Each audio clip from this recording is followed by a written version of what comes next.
right. You're gonna get somebody. All right. Good morning to everyone. Thank you all for being here this morning for our pre-commission meeting for today. We'll get started here at 8 a.m.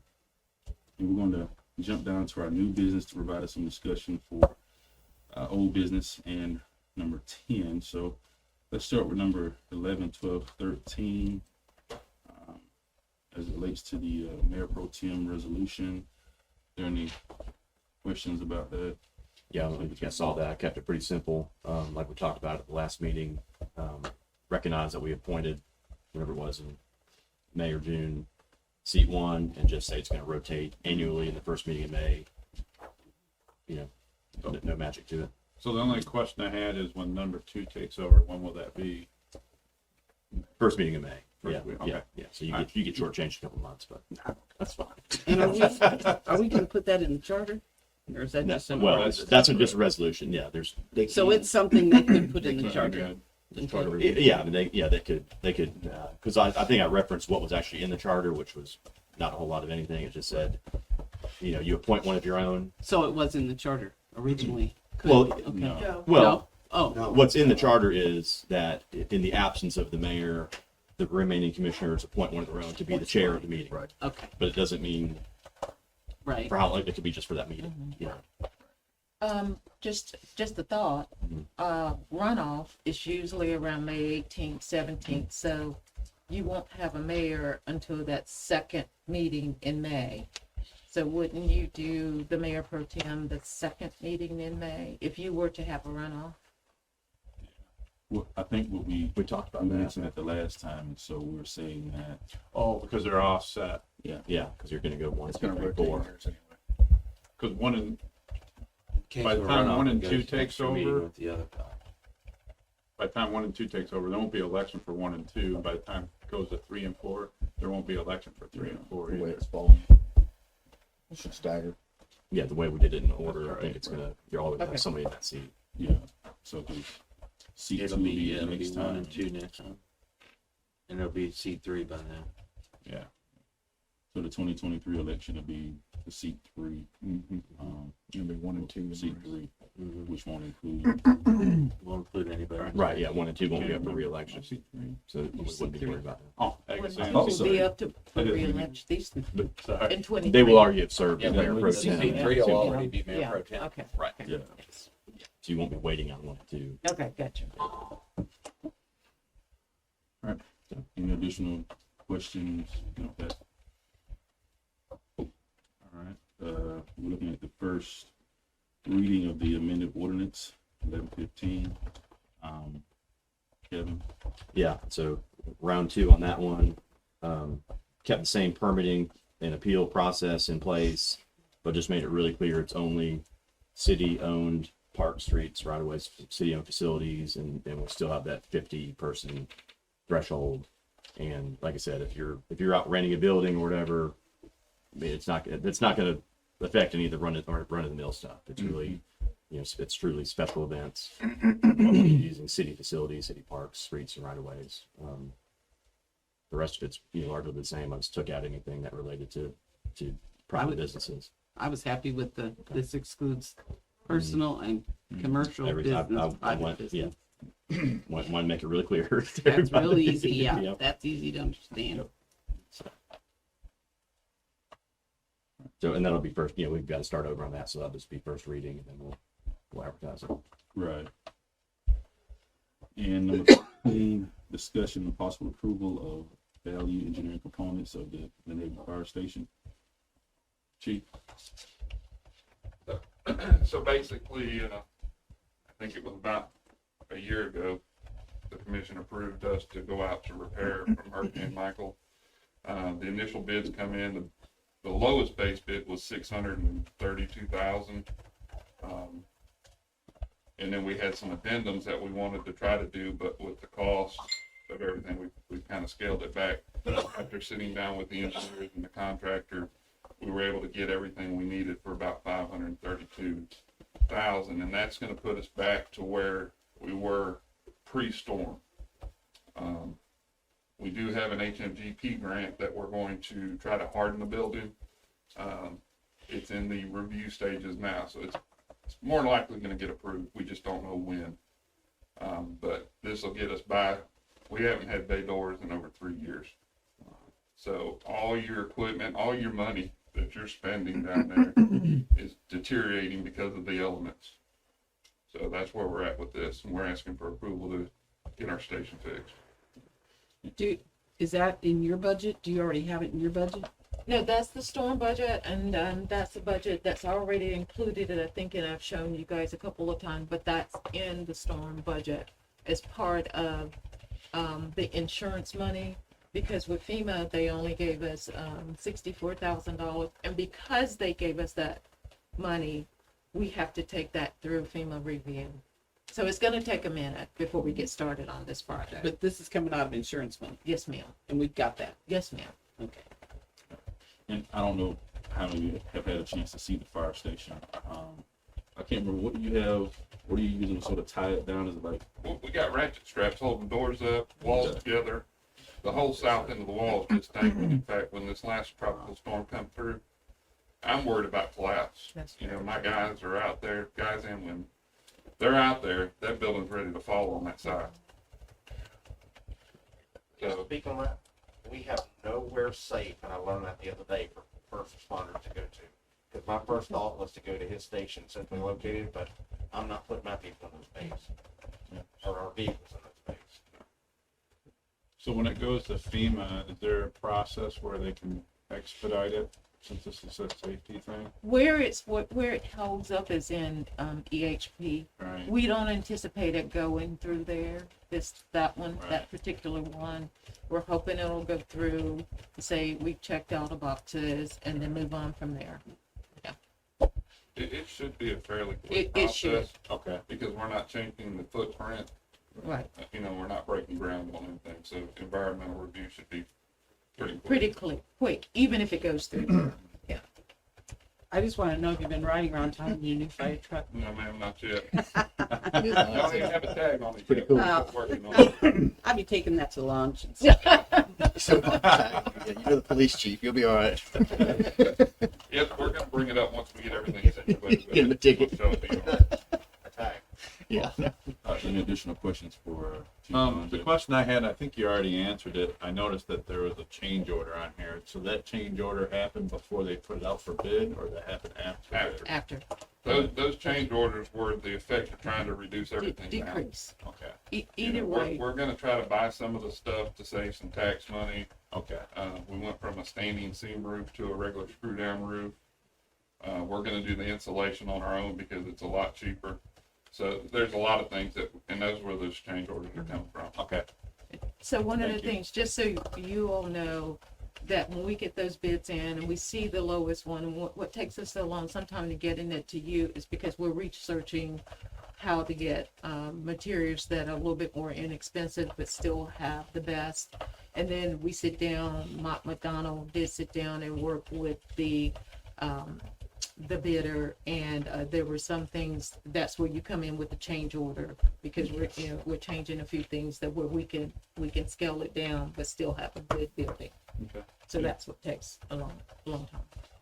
And the engineer will be there Tuesday. That's exactly If you right. have any questions. Thank you, Chief. Let's go back to number 9, which is going to be the final reading for ordinance number 1117. Sure we've all gotten emails and some feedback from the public about this ordinance.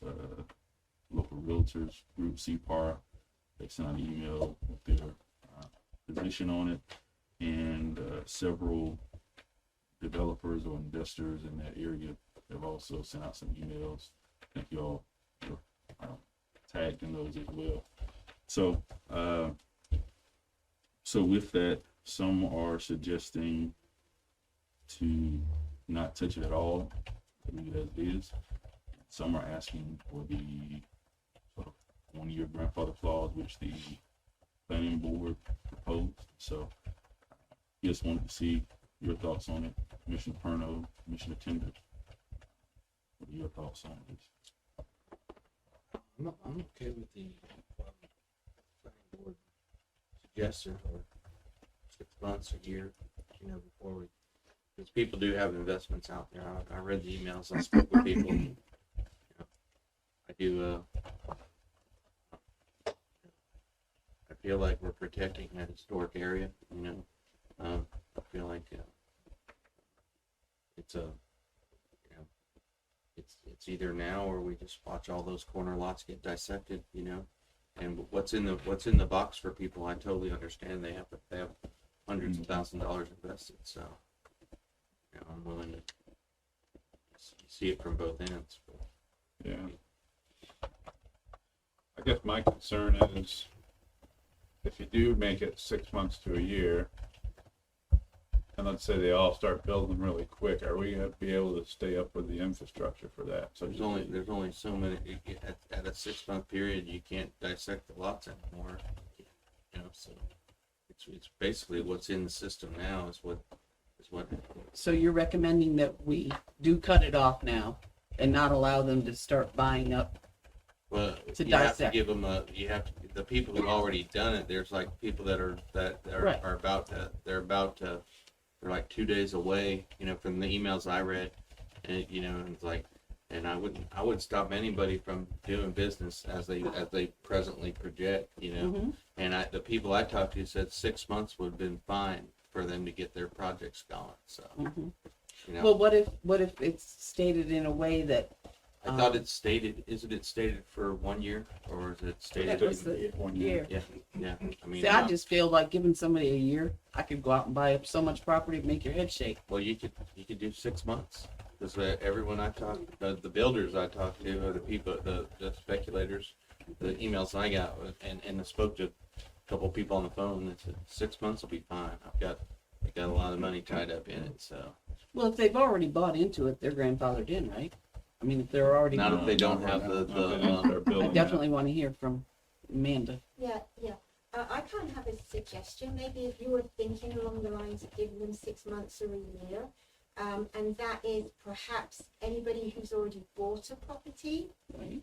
has Yeah. 6 months or a year, but no one who buys, there's a cut-off date if you make a decision, because then you can stop people from buying them to split them. Now, anybody who has an application in with us is grandfathered in. Anybody who's already split it but not constructed is grandfathered in. Mm-hmm. Because what we're talking about is the splitting, not the building. We're not talking about the construction really of it. We're talking about the splitting for construction. So maybe rather than, if you are going to do 6 months or a year, maybe it's tied to people being able to buy them in some way. And then anybody who's already bought for development, they're fine. But then nobody can go out and scout around and buy more. So let me make sure I understand you correctly is, I think what you're saying is people have already bought it and they already have plans to develop it. We could have it written in a way that anybody buys it after this, and that doesn't apply to Yeah, them. that's just a suggestion.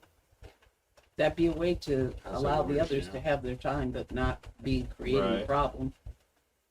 That's, It's an immediate thing now. I don't know if you guys got it, but I got a map of the lots that it would affect. It's about 90 units. How many 90? for sale? Do you 90. know, 90. Jamie? When you look at how many are for sale? Like, how many, we keep talking about everybody buying up these. There's these potential, lots. How there's many are potential sale for on that? 90 houses. I There's don't a know. long list of I didn't know if you- pretty good if you list But of it people was- who are already involved in stuff, so. But it was, when I say 90 units, it's 90 units. I have to reread my email, but I believe the map that she sent me was 90 units that have developers that are planning on developing on those corner lots.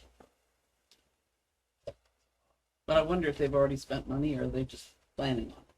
I think most of them are planning on it.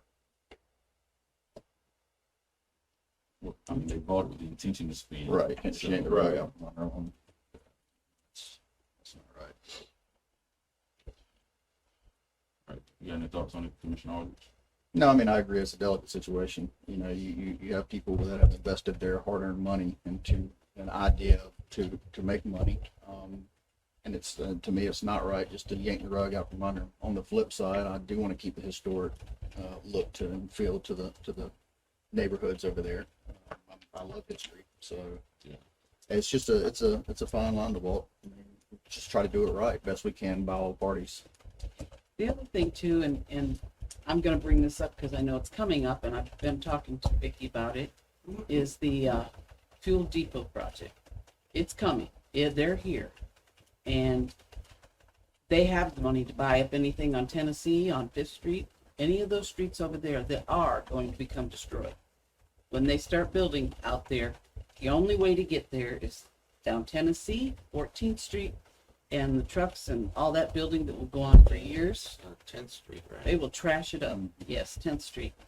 And so now I'm worried, do we have people from, do we have people from that venture that are buying or already have money invested? We know they have invested on Tennessee.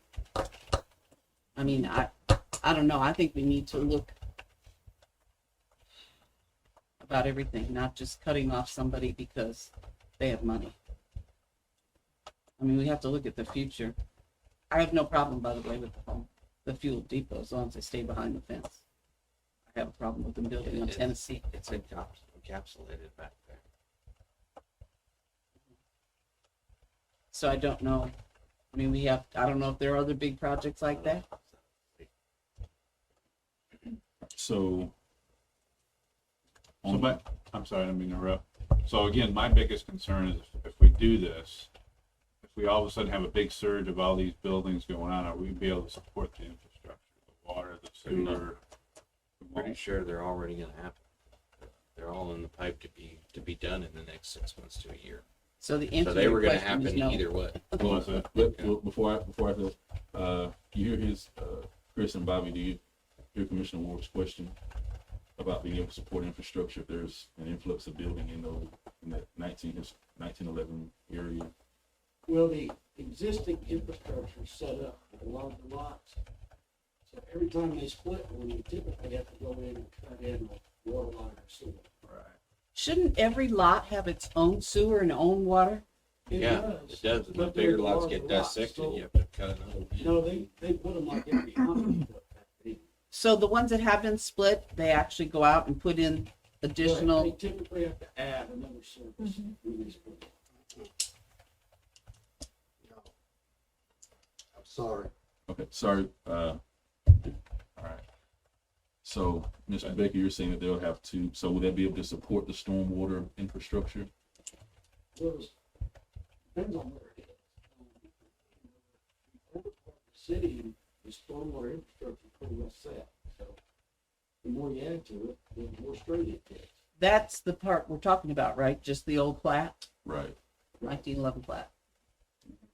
I know there's, Bobby, you probably know where this is too. I know there's a house over on Michigan, or the street right behind it. There is a home over there that is not hooked to city water or anything. They split it and only one home has it. So is the other home on county then? I'm good. I think they've hooked into the neighbor, but I'll check and see. I'm good with giving. I do. I think they have hooked into the neighbor. We haven't put any, they didn't make them do anything. That was the outlaw job.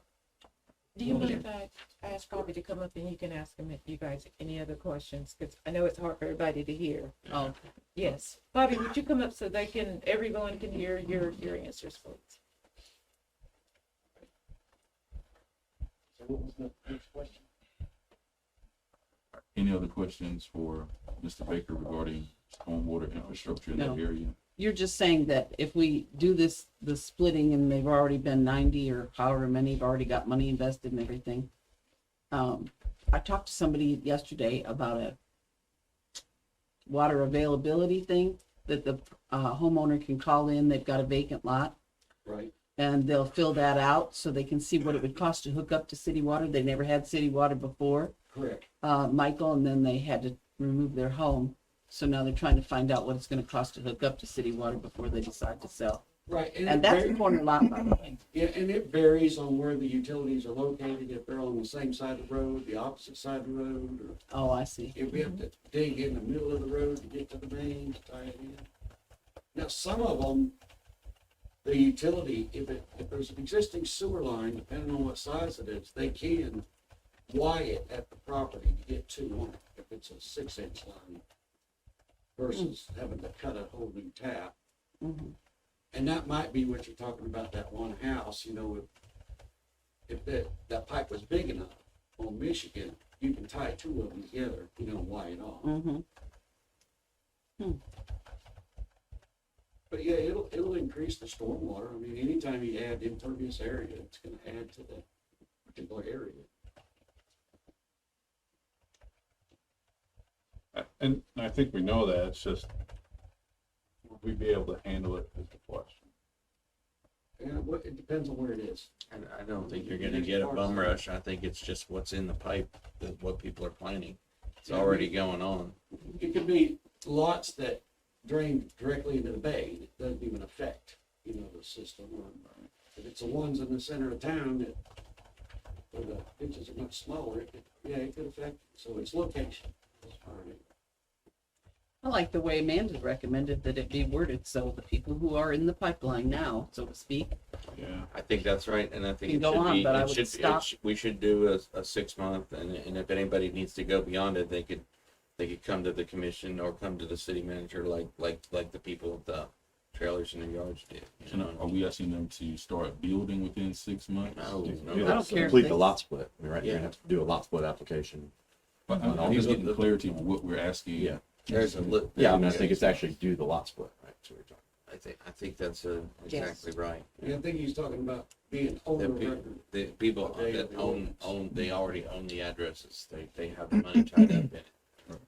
Or whatever their intentions are, they foresee projects, and I wouldn't hold anybody up on that that's already invested.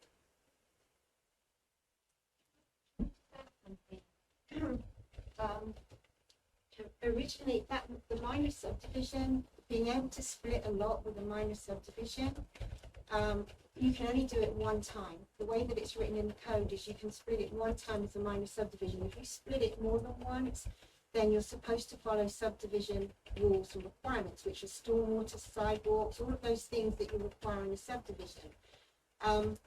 What has happened is that people have thought, like oftentimes it's just the corner lots, but sometimes even on the street, you'll have a developer. It was never really intended for developers to do that. It was so that if you had a homeowner who had a large lot and they wanted to split the lot, keep their house on the lot, but then be able to sell the other half, they could do that. And what's happened is it's become the developers going out there, finding the properties. And there also used to be in the code a requirement that if you did split a lot one time with the minor subdivision process, you could not split an adjacent lot. I think it was a year you had to wait before you could split a lot. When Mr. Schubert was the city manager here, that was changed, and it basically George Outlaw was involved in that, but that was changed, and they took out that requirement of waiting for a year.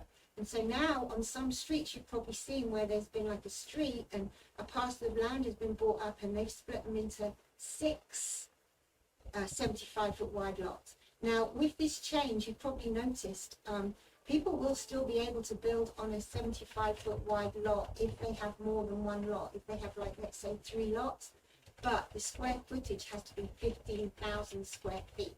So it would be 75 by 150. So, you know, the major difference was when they changed it so that it only had to be 7,500, because that's when they could have 75 by 100 instead of 75 by 150.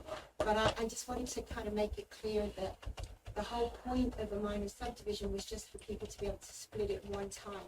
They weren't supposed to be able to kind of have all these smaller lots without having to provide for stormwater or all the other infrastructure requirements that you would have to with a subdivision, but they don't want to build a subdivision because that costs more money. So I just wanted to kind of put that out there because it all links in together, really. So let me ask you this question. Let's say there's people that have intentions of buying up lots. Don't they have to come before the commission anyway? No, A they minor don't. They just come to subdivision- you. Yeah, a minor have a development subdivision ordinance. used to come to the city commission, but when that change was made, the commission decided that it could be done administratively, but the mayor has to sign off on it. So on the plat, there's language for the mayor to sign off on, which was always there, but it used to have to come to the city commission for a vote on it first. Maybe that would be the way to solve the problem. I mean, maybe I'm the only one that sees it as a problem. I just, you know, And also, I'm always asking those questions. What are people doing? when someone does submit for a minor subdivision, because we have had issues with people splitting the land, because all we look at is whether the land is big enough and what have you. They were splitting the land and then realizing that they didn't have water and sewer available to one of the new lots. And so now that water sewer availability form, we require them to go to public utilities and submit a water sewer availability form to let them know if water and sewer is available to both lots, and they have to put that form in the packet to us when they submit for the lot split. And then the new owners pay for all that, And right? then, and if water and sewer is not available to one of the lots, then it's up to them to get that engineered and worked out and done at their expense. I like that. It's gonna have an effect on CRA by any chance? Do we know, Ben, or anybody? It's not been tossed around very much. Yes, actually, this proposed ordinance would have a substantial negative impact on the CRA. If you take a look at the CRA plan, it clearly promotes infill housing, and essentially the purpose of CRA is to increase its taxable value of the community. Back in 2003, it was actually noticed that there were many vacant residential lots in the CRA, and so by essentially taking away this opportunity to build these infill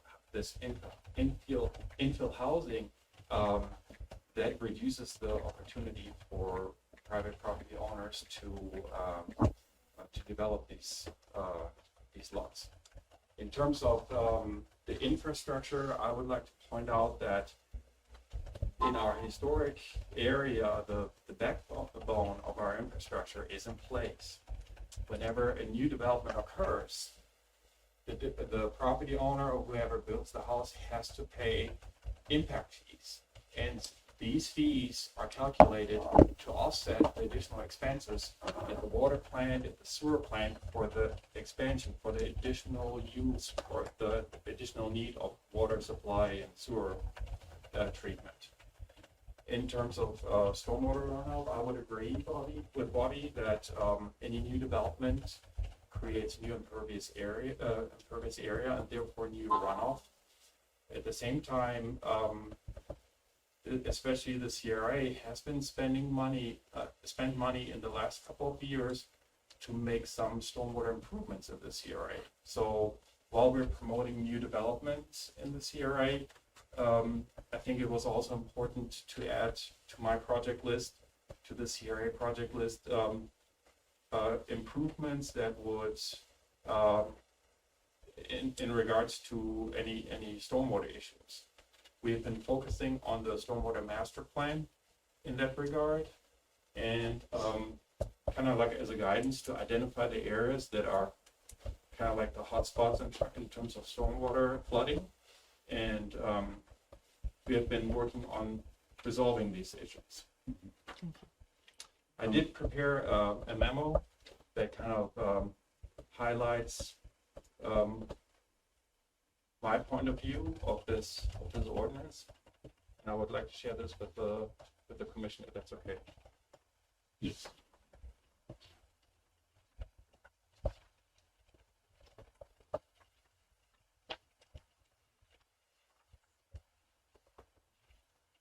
And that also includes the map that Commissioner Warwick mentioned. Earlier. So I went around the 1911 plat area.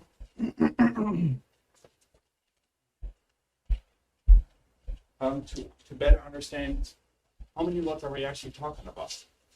What would be the impact? Oh, I'm sorry. Okay.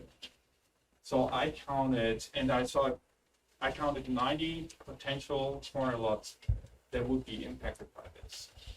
So today,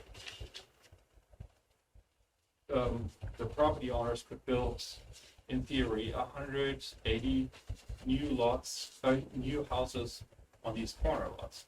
Should you decide to pass this ordinance, that number would be reduced to 90. So that's about half the size of the subdivision of Parks Landing for them, that you would take off the tax roll. But they do the impact fees, they only pay those once, right? Yes. At the So beginning. once that money's gone, it's gone. Right. How long do you think that lasts to pay for infrastructure? Well, the impact fees are calculated on a per household level to compensate for the additional cost that is created at the water or the sewer plant. So that's why you pay it only once, because you're adding so many faucets and so many bathtubs to the existing infrastructure, so you need to increase the capacity at the water plant. So you just pay once. And then the sustaining part is when the residents pay for their water, Yes. sewer utilities. But I hate to dwell on the past, but why in the heck did they change this in the past to smaller lots? I mean, they really, I hate to dwell on this, but I feel like they put us in a really messed up position. But nobody knows the answer to that. There's different theories on that. I think the most straightforward answer, without pointing fingers at someone and diving into the different theories behind that, is to do what is actually being done, which is put more than one house on a lot. I think that's the most straightforward approach to it, because there are theories on why the past commission did what they did when they changed it, but And making the housing more affordable, is that part of the, not necessarily. Not necessarily affordable. But being able to put more houses on the same lot. So which would bring more revenue to the city? It's all about 'cause- this. What? It's all about this. So, Yep. being, I noticed that one of your benefits of leaving it as is providing opportunity for future workforce housing, which is the 250 to 300K price range based on the lot size that we have now, 7,500 square feet. So you're saying that if we basically go retroactive with this and go back to the original plat size in that area, that we would then probably make it unaffordable for housing in that area?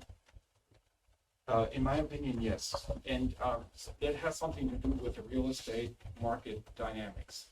If you're, as a contractor, you have a certain amount of money available for purchasing the land, for purchasing the lot.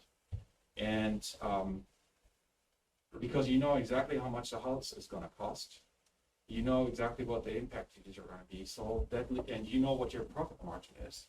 So you know exactly, and if you have a certain budget, you know exactly how much you can spend on a lot.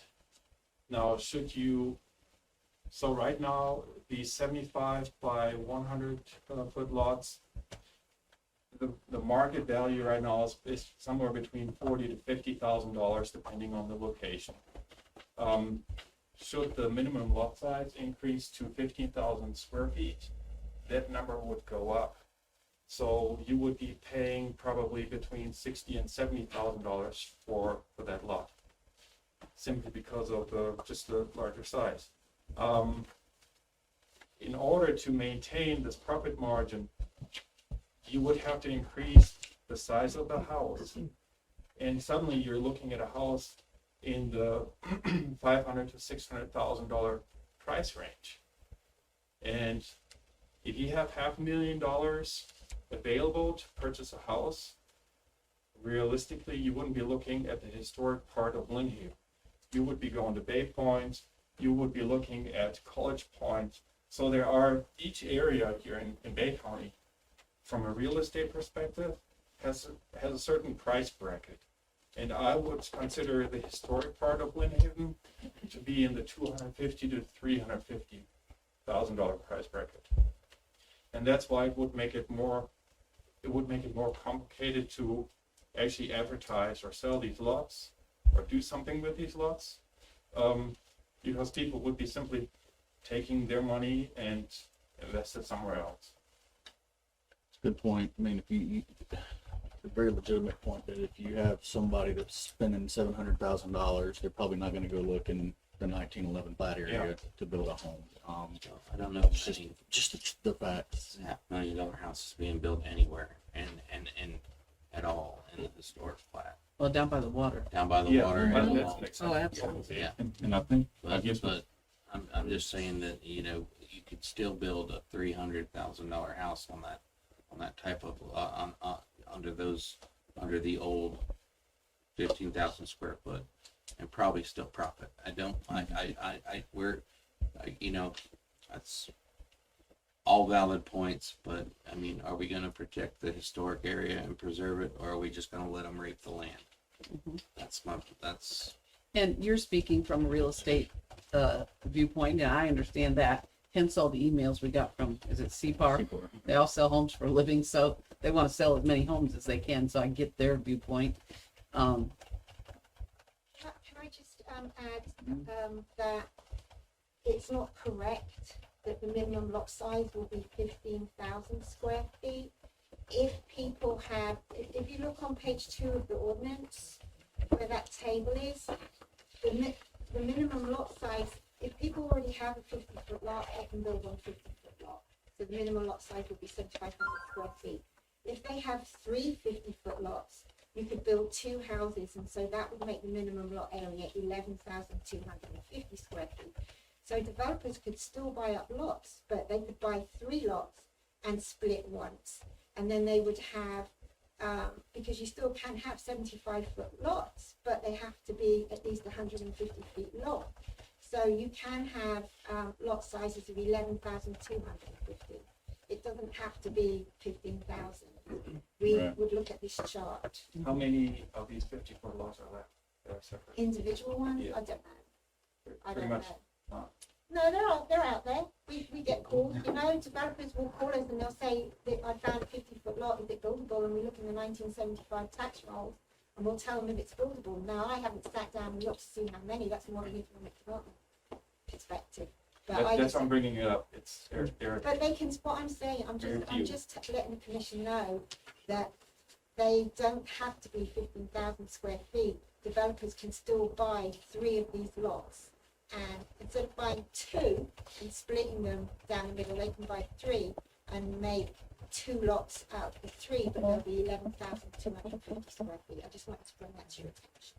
Thank you, staff. I tend to agree with Pat. This is all about preserving the 9/11 plat. It's all about preserving it. It's about the infrastructure. It's about the roads were all flooded last week down in that area. I mean, so we already have a problem, and if we just keep building and we don't do anything about the surroundings. Is the 9/11 plat also, is it anywhere on 9th Street? Does it include 9th Street? Yeah. Yes. Does it include down there on Iowa? Yes. Yeah, it goes all Oh. over. It goes 4 or 5 blocks on each side of 77, right? Okay. I take a lot of credence with the fact that the planning board didn't vote for this. I've been here 5 years, going on 5, and I've never seen the planning board vote no, ever, in 5 years. So that sends a red light to me They did. instantly.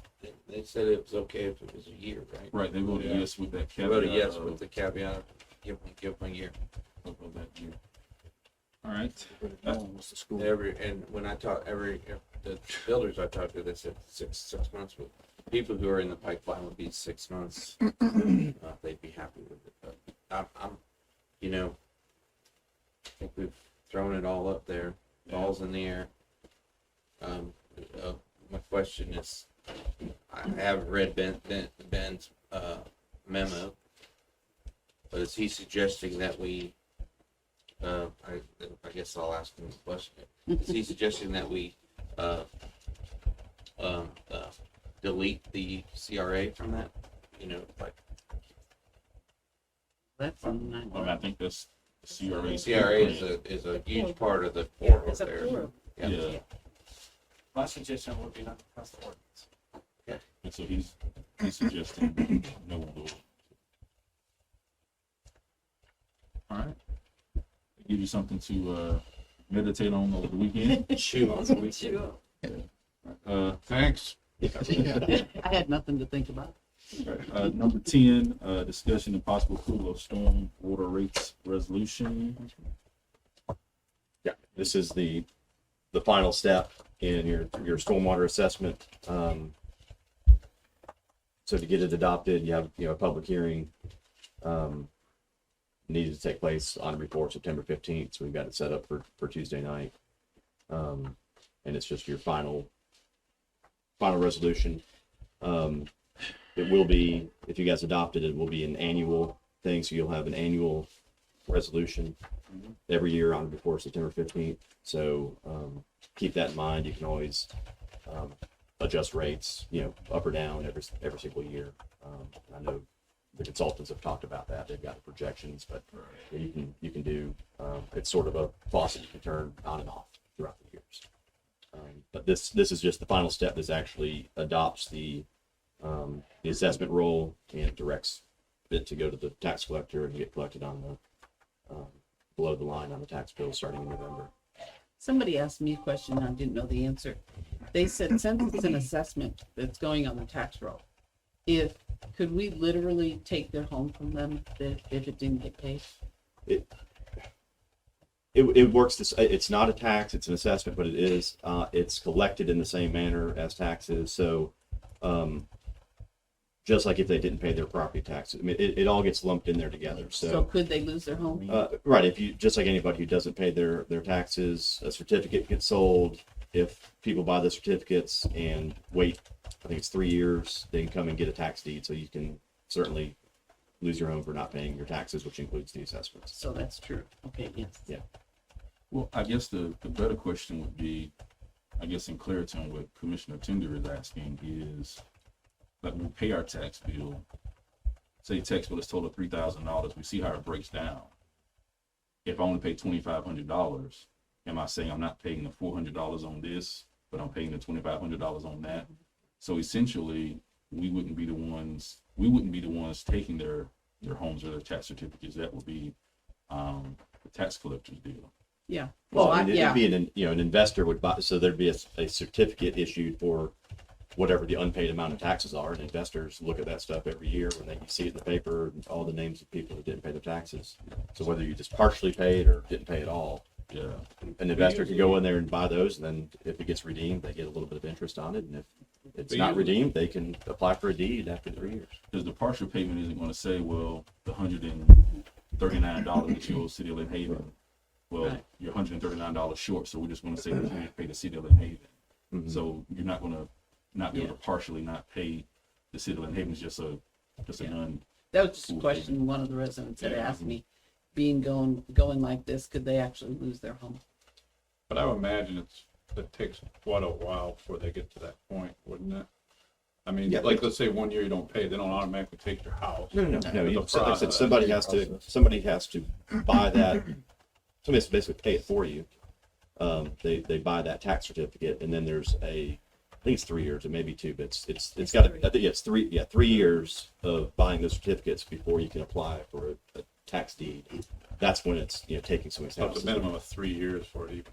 Yeah, and Florida's complicated because, like in other states, it does sort of work like that.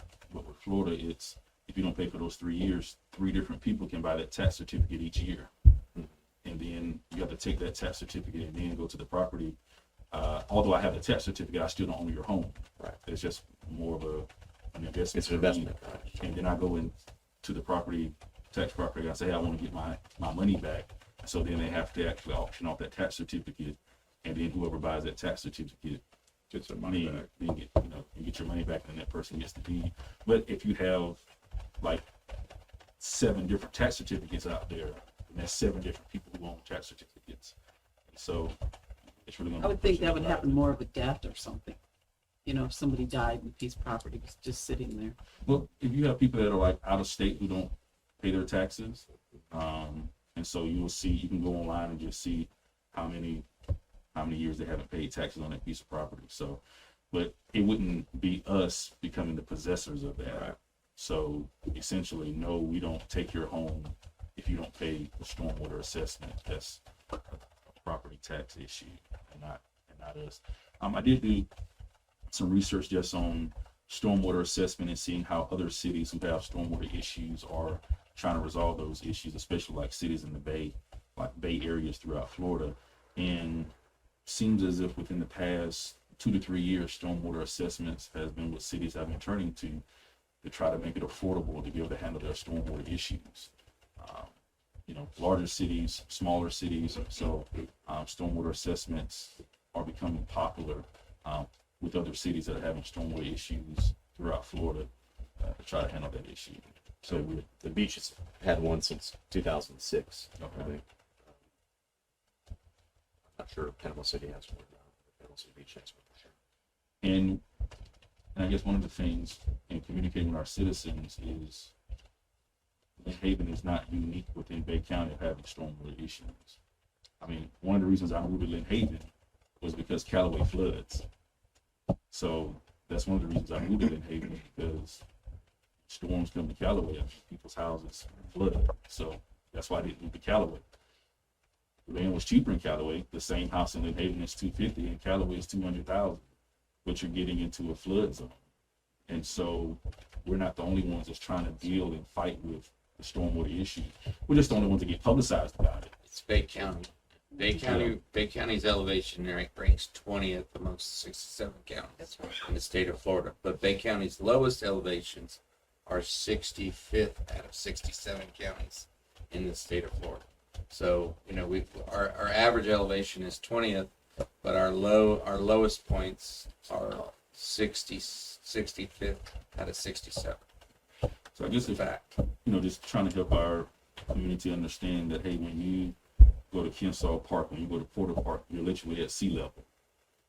And I think sometimes it took me a while to make that correlation over the years of being here, is that is sea level is where the water is. And so it doesn't take very long for that with rain to come for that to elevate. I know I got a stat from Mr. Chris Lightfoot the other day in regards to how much rain we actually received from the storm. So at least 1.3 billion gallons of rain came through Tropical Storm Fred. So it doesn't matter how much stormwater infrastructure you have.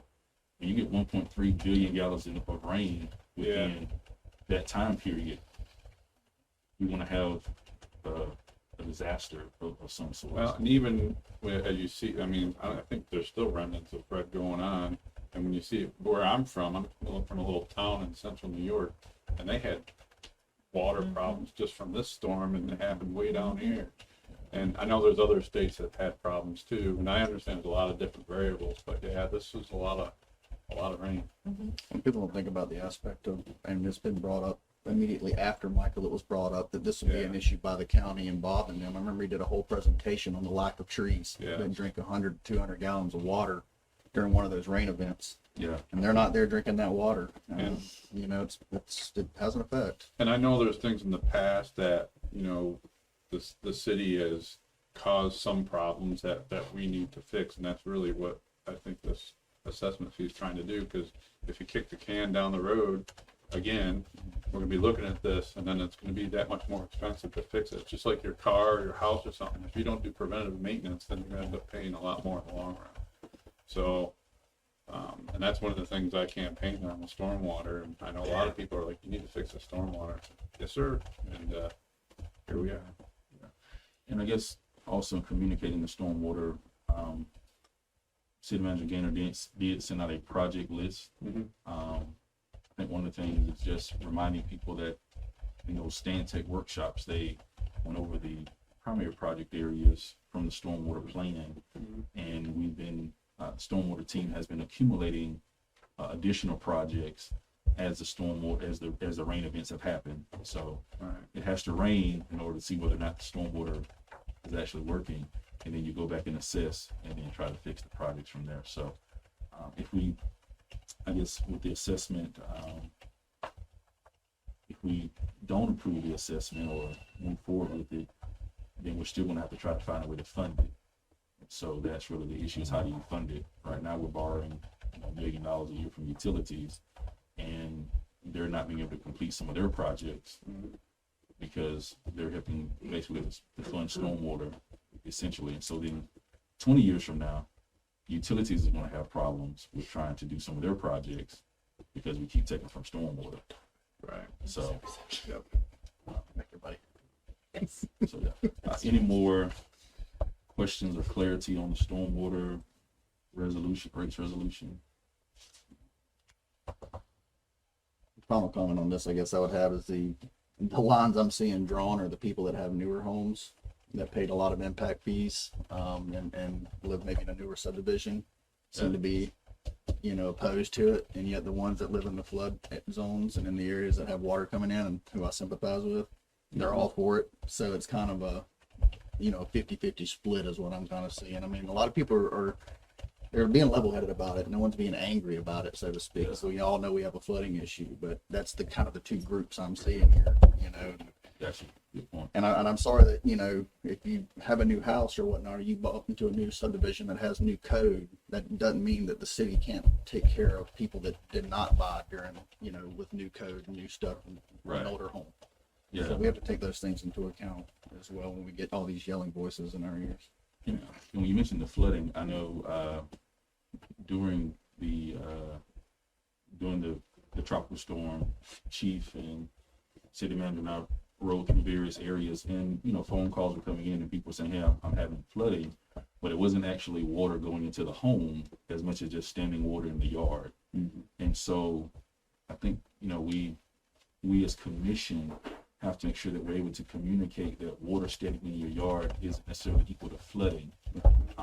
That when we're saying flooding, is water entering into your home, as opposed to the water standing in the yard, and that the stormwater itself that we're working on may not necessarily alleviate water standing in your yard. If the road is here, your yard is here, then where's the water going to go? So you're going to have to do something to build your yard up in order that it's not below the road. And so I think that's important for us to communicate, because some citizens believe that when we're saying we're fixing stormwater, that we're directly saying, I want to keep water out your yard, or the puddle, the water isn't going to puddle up in your yard. And so I think we got to communicate that as well, that it's not necessarily water not puddling up in your yard. But then that's a private property issue, right? And so as a city, we're not going to fix your private property stormwater issue. That's something that you have to fix, unless it's something that's pertaining to the city. Do we know how many houses got flooded from this? Yes, we collected, and I think right now that water came into their home, I think it was 8, or Bobby? No, I think about 10 or 11. 10, okay. We're getting calls every day. Yeah, okay, thank you. The last one I had was 8, so it's about 10 now, and we are collecting all of that information. Another, I guess, confusing issue was the Havenwood area. I don't know if y'all got any phone calls about that. I got several phone calls about Havenwood, the Havenwood apartments. Oh, is that the one behind Goodwill? On CBS. Yeah, Yeah, okay. because I got several phone calls about that. And so the concern there is that it's private property. And so trying to explain to the residents that it's the property owner who's supposed to make sure that he can mitigate stormwater on the property. So stormwater team did go out and back everything around that to make sure that the city property was able to try to handle as much stormwater as possible to try to alleviate the flooding that was there. And for the initial few hours, it was okay over there. But then once we got in that 4 p.m. to 6 p.m. time frame where it came down, that's when they had the flooding there. So city manager and I have been trying to communicate with the residents, the office manager, the residents, and even reaching out to the owner of the property to try to provide clarity that isn't the city's property. It's a privately owned property, so the private property owner basically has to try to do what he can to mitigate stormwater on their property. So we gotta. Maybe when the new housing comes, they'll all move out and move into the new, and then he'll fix it. Everybody moved out, he wasn't having any money coming in. Because that is an inherited decision, in terms of stormwater management on that property. There is none.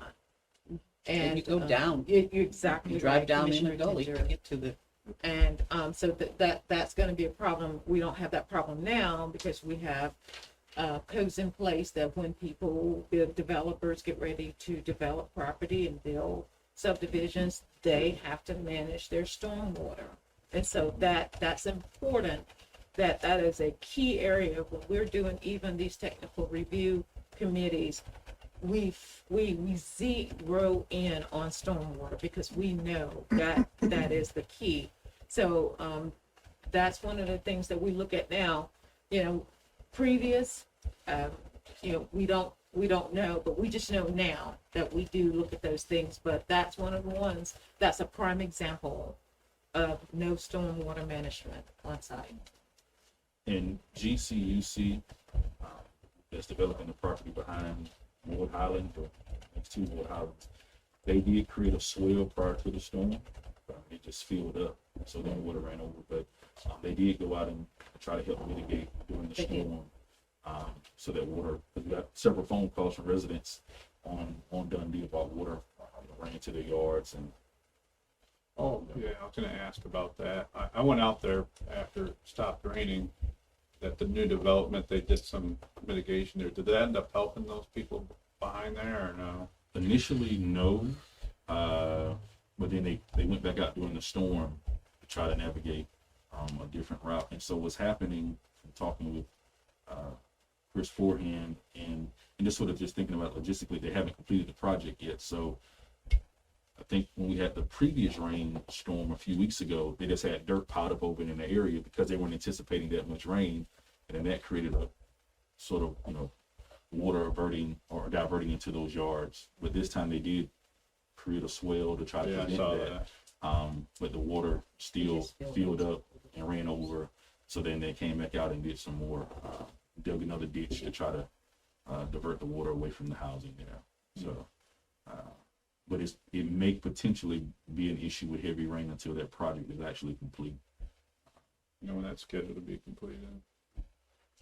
I'm not sure because I don't think we've seen the first frame go up out there yet. So, Well, not so much frame, but once they get done with the, what do you want to call it, the laying down the cement and asphalt and all that stuff, that'll probably help alleviate, or their actual drain system, that'll probably help alleviate that, hopefully. yeah. I wanted to bring this up, but I don't know if you'd rather we wait until the meeting to bring it up. I know the lady talked to you too, Pat, about having some caution signs. She loved speed bumps and flash lights and all that. I said, that's too not cost effective. But down here on 9th Street, she's been hit twice coming across 9th Street. She said the people are just flying down 9th. Yeah, she asked for a speed like on the Yeah. roads that come to 9th Street. Yeah. She said they're just flying across there. They She's been in 2 fly accidents. they fly down those streets. And she also said this. They're a little more cautious on Pennsylvania because the police department's there. Yeah, but that's it. But then you get Michigan, Indiana, Minnesota. And They she feels people too that use that as a cut through. she feels there's a lot of shrubs that when you pull up to a stop sign, you can't see. But that's on people's property. I don't know how you make them cut down all their shrubs. But maybe, would a cost-effective way put up, I go back to the sign department over there in Bobby's area, even putting up a small sign under the stop sign that says, I don't know, he's the expert on wording, be aware of, If you had through those traffic little, or little something. asphalt bumps coming up to the stop sign, that go, just something that would. Every time I hear speed bumps, I go, oh no, we can't do that because of fire trucks and ambulances and They police make cars and stuff. you can do the little ones that just go. Make a noise, yeah. Yep, like 3 in a row. It sends a message. But anyway, What's that do? What's I that do brought again? it up. Thank you. Thank you. Any additional thoughts on the stormwater rates resolution or stormwater meeting? No. All right. Anything else for the good of the order? Mayor, if you don't mind, just a few minutes. I am going to let the commission know that the customer service center, I'm going to have to close the doors of that, and we only be able to take payments online or through drive-through. I am down to one person and a supervisor, that they're all out sick. And so, in order to keep the public safe and the ones I have here safe, I have the backups of the backups sick. So I'm going to close that down. And remember, during COVID before, we did this for 6 months and we became very efficient at it. So it's not something that we wouldn't be able to do again until we can get everybody else back in healthy again. Are you gonna waive that $3 or $2.95 fee when you go online? The only time they pay that is when they use someone else. With ours, remember, it's free now. Yeah, I always Yeah. go in, so I yeah, don't know. yeah, Okay. yeah. Ours is free. We took that $3 fee away. Okay. And are we gonna waive any late payments or anything? I've already done that once Okay. because we couldn't even get our cut list out, so I waived that as well. Okay. And surely that could be something that the commission could give me the authority to go on and do, is waive any other fees until we can get back up Yeah. and go. I think there's so many people out of work, not Yes, able to ma'am. work, not getting a paycheck. It's just getting worse and worse. Sure. Sure. That it may be something as a positive thing, if there is such a positive there, but Kevin, can they do that now? Because we're going Make motion. Just to get discussion. Public. Yeah, Put it on the agenda. you can add to the agenda. just put it on the You can agenda add to the agenda. to waive the fees, because you've done this before. You've done it. Just wanted to.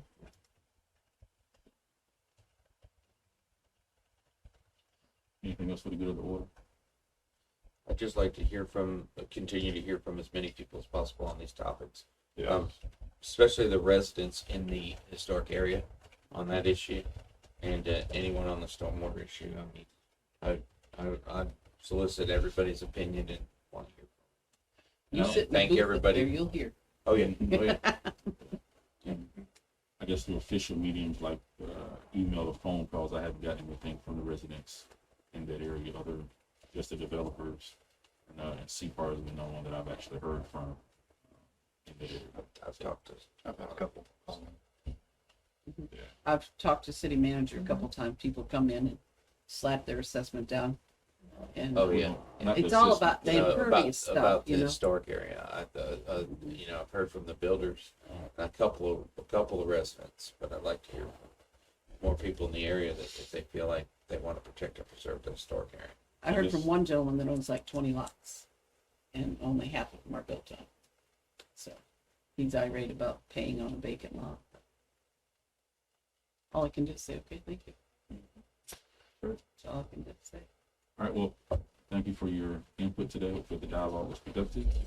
We adjourn.